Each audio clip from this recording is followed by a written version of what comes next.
Bismillahirrahmanirrahim. Assalamualaikum warahmatullahi wabarakatuh. Alhamdulillahirabbil alamin. Allahumma sholli ala sayyidina Muhammad wa ala ali sayyidina Muhammad. Berapa banyak orang yang masuk neraka, bukan karena membunuh, bukan karena mencuri, tapi karena ucapannya sendiri. Satu kalimat, cuma satu, yang dianggap sepele, ternyata cukup untuk menghancurkan amal ibadah seumur hidupnya. Masih berani ngomong sembarangan? Simak video ini sampai habis. Selamat datang di channel ini, tempat kita belajar hal-hal penting dari Islam, yang sering luput dari perhatian kita. Hari ini kita bahas topik yang bisa jadi penentu surga atau neraka, tapi jarang banget dibahas serius, menjaga lisan. Coba lihat wajah kita di cermin. Dari semua anggota tubuh, lisan atau lidah adalah salah satu yang paling kecil. Tapi jangan tertipu, karena lidah ini bisa menyembuhkan hati orang lain, bisa juga melukai lebih dalam dari pisau. Dalam hadits riwayat Bukhari dan Muslim, Rasulullah bersabda, "Barang siapa yang beriman kepada Allah dan hari akhir, hendaklah ia berkata baik atau diam." Artinya, kualitas iman seseorang bisa dilihat dari apa yang ia ucapkan. Pernah gak kamu keceplosan ngomong sesuatu yang ternyata nyakitin orang lain? Atau nulis komentar pedas di media sosial, tanpa mikir dampaknya?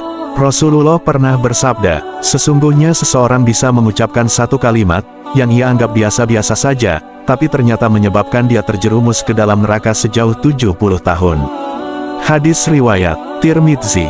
Bayangin, cuma satu kalimat. Mungkin bercanda, mungkin karena emosi, tapi dampaknya kekal di akhirat. Lisan kita ini bukan cuma milik kita. Dia amanah dari Allah. Setiap kata yang keluar, dicatat oleh malaikat rakib dan atid. Tidak ada satu huruf pun yang lolos dari catatan. Allah berfirman dalam Quran Surat Qaf ayat 18, "Tiada suatu ucapan pun yang diucapkannya melainkan ada di dekatnya malaikat pengawas yang selalu siap mencatat."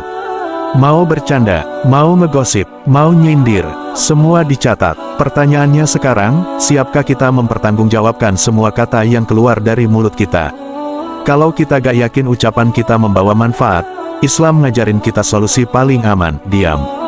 Imam Syafi'i pernah berkata, jika seseorang ingin berbicara, maka pikirkan dulu, jika perkataan itu baik, maka katakan. Jika tidak, maka diam lebih baik. Di zaman sekarang, diam adalah kemewahan. Semua orang pengen ngomong, pengen komentar, pengen dianggap tahu segalanya. Padahal, dalam diam, kadang justru kita lebih bijak, lebih tenang, lebih beriman. Menjaga lisan bukan berarti membatasi diri, tapi justru melindungi diri. Jangan sampai amalan kita habis gara-gara gibah. Jangan sampai puasa, salat, sedekah kita, semua hangus karena ucapan yang menyakiti, merendahkan, atau menghina orang lain. Ada hadits yang menakutkan, tahukah kalian siapa orang yang bangkrut? Para sahabat menjawab, orang yang tidak punya uang dan harta. Nabi berkata, bukan, yang bangkrut adalah orang yang datang di hari kiamat dengan pahala salat, puasa, dan zakat, tapi dia juga datang dengan dosa mencaci, memfitnah, dan menyakiti orang lain. Maka pahalanya diberikan kepada orang yang ia zalimi, sampai habis, lalu dosa orang itu ditimpakan kepadanya, dan dia dilemparkan ke neraka. Garis bawah, hadis riwayat Muslim. Hari ini, yuk mulai jaga lisan kita. Berpikir sebelum berbicara, berhenti sebelum menyakiti, karena mungkin, surga atau nerakamu, ditentukan oleh apa yang kamu katakan hari ini. Kalau kamu ngerasa video ini penting, klik like dan subscribe. Sebarkan ke orang-orang yang kamu sayangi. Semoga Allah jaga lisan kita, dan jaga kita dari lisan orang-orang yang tak bertanggung jawab. Wassalamualaikum warahmatullahi wabarakatuh.